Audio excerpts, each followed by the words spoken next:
starts with this. Nikola Vucevic heading to Chicago. He's just the third player in history to be traded midseason while leading his team in points and rebounds and assists. Also, Aaron Gordon, no longer with the Magic, taking his talents to Denver. Gordon making nearly 38% of his threes this year. 3 and D makes a big difference for the Nuggets. Meanwhile, Miami getting Victor Oladipo from Houston. Alliance tells us Oladipo is the first player in NBA history who will average over 20 points a game and play for 3 different teams in the same season. What does it all add up to? After the moves yesterday, the Heat and the Nuggets, Vegas likes what they did. Miami now 30-1 to win the whole thing. Denver now 20-1 to win the whole thing. So it was significant for the moves that were made and perhaps some that were not, like Kyle Lowry, who we very much expected to be traded yesterday, was not. So Tim Legler, as everyone sits back and tries to digest it, in your mind, what was the most important thing that happened on deadline day yesterday?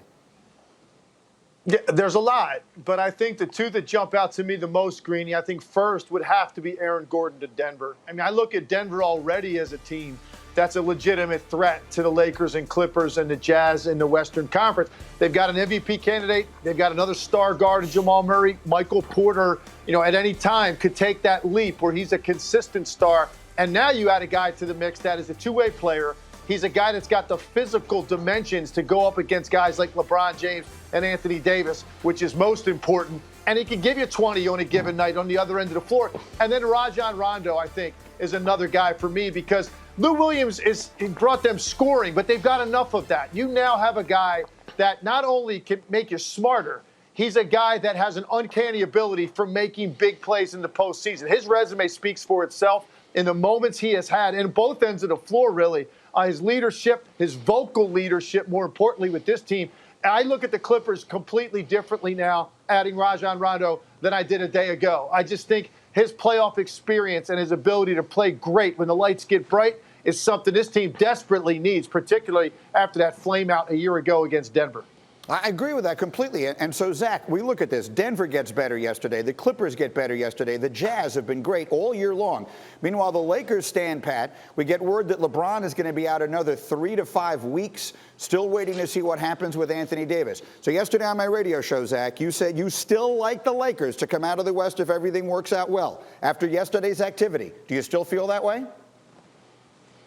I do, just because when you just won the championship and you have LeBron James and Anthony Davis, you deserve a little bit of the benefit of the doubt. But as you said, there are at least 4, maybe 5 teams, depending on what you think of Phoenix's playoff chances, that have a legitimate claim, a legitimate chance to win the West. And the Lakers, after losing again last night, and they can't beat anybody right now without their 2 stars, they're only 2 games up in the loss column in the play-in tournament race. 2 games up on number 7. And by definition, if you are in the play-in, we should be worried about you, especially if you're supposed to be a championship favorite, because you're 1 bad game, 1 great shooting game from Zion Williamson, whatever, away from being out of the playoffs. So yeah, it is time to think, wait a second, where are these guys exactly going to end up in the standings, and what does that mean? And so let's go back to you, Legs, on that. Right as we sit right now, and there are still some moves that will wind up getting made here in the wake of the trade deadline. As we sit right now, who are the teams you like in each conference, Tim? Who do you like in the East? Who do you like in the West?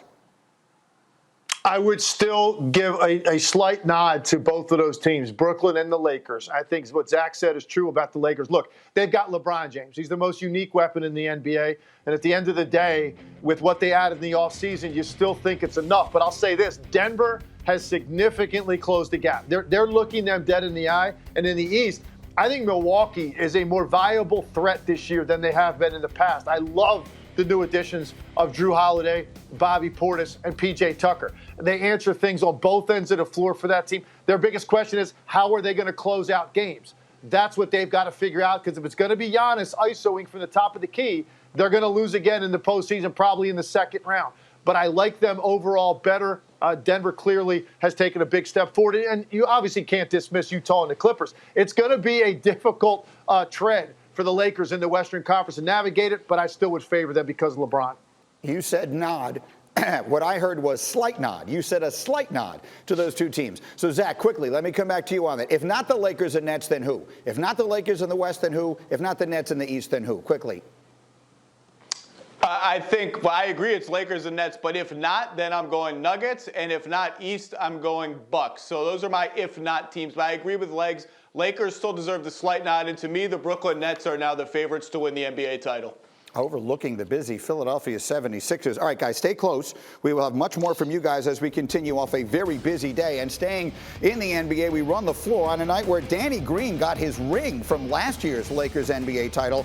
He knocked down 8 threes, scored 28 against his former team, and those Sixers knock off the Lakers for their 4th straight win, 109-101. It is the Lakers' 4th straight loss. Elsewhere, Portland and Miami went down to the wire, closing seconds of the 4th. Ultimately, it's the Blazers who prevail. Behind who else? Dame Lillard fouled on a 3-point attempt with 1 second left. He made all 3, and the Blazers win at 125-122. Over to Sacramento, Kings took on the Warriors. No Steph Curry. He sat for his 4th straight game. No Draymond Green. He was a scratch before the game.